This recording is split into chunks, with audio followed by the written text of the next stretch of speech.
Hello, you're on the Dr. No channel. Thank you very much for your activity and support. As a result of severe flooding in southern Thailand, roads and railways were flooded, schools were closed, and residents found themselves trapped in their homes due to the natural disaster. Tens of thousands of people were affected, with approximately 50 reported casualties in the provinces of Yala and Narathiwat in southern Thailand. Flooding was recorded in 13 districts of both provinces, located adjacent to each other, affecting a total of 9,697 houses. In some places, especially in the province of Yala, the depth of the flooding reached 1 meter or more. As a result of the flooding, 8 schools were closed, with damage to the ground floors. Sections of railway tracks in the southern direction were also flooded.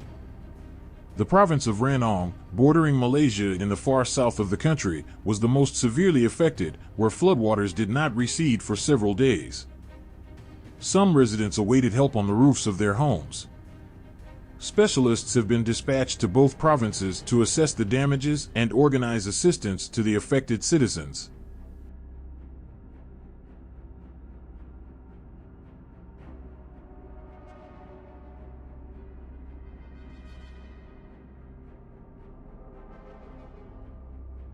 A thick layer of fog covered the Indian capital, reducing visibility in some areas to almost 50 meters. Traffic on highways was shrouded in fog.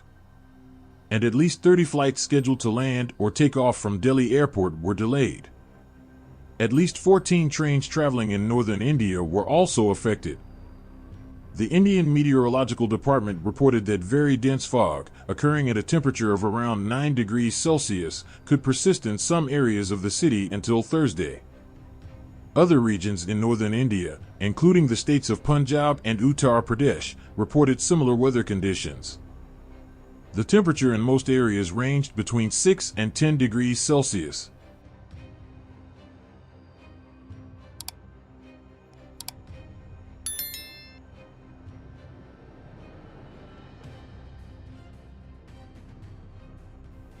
Rain and hail were accompanied by a strong tornado in Mecca.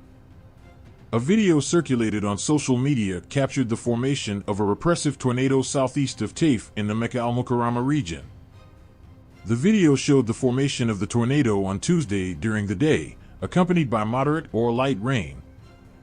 The National Meteorological Center, in its weather forecast for today, predicted that thunderstorms with heavy rain and hail are possible in the regions of Jizan, Asur, Al-Baha, and Mecca.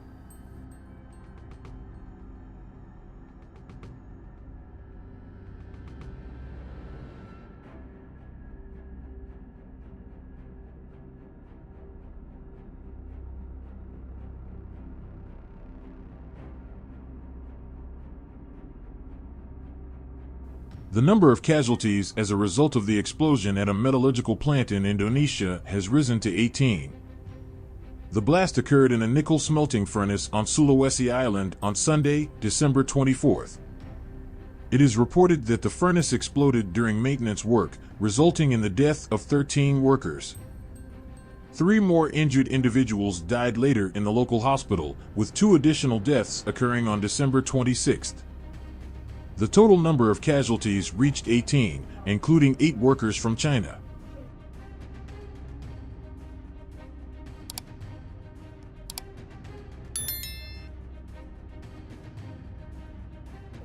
In eastern Australia's Queensland, storms accompanied by heavy rain, powerful winds, and large hailstorms affected the region.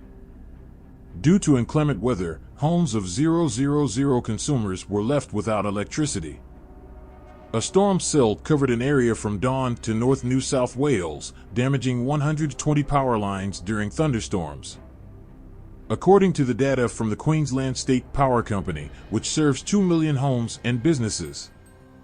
The State Emergency Service of New South Wales responded to at least 100 weather-related incidents in Sydney, where heavy rain caused flooding.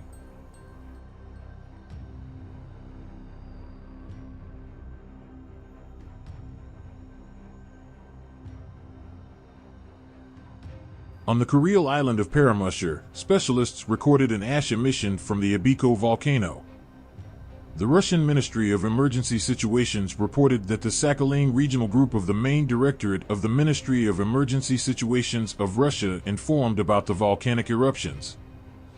According to the Regional Crisis Management Center, Ibiko emitted ash to a height of 3 kilometers above sea level, with the plume spreading more than 5 kilometers in an eastward direction. In Severokurilsk, no ashfall was observed, and there is no smell of hydrogen sulfide. There is no threat to the population. It is worth noting that last week, Mount Bazimiani erupted twice in a day, emitting ash.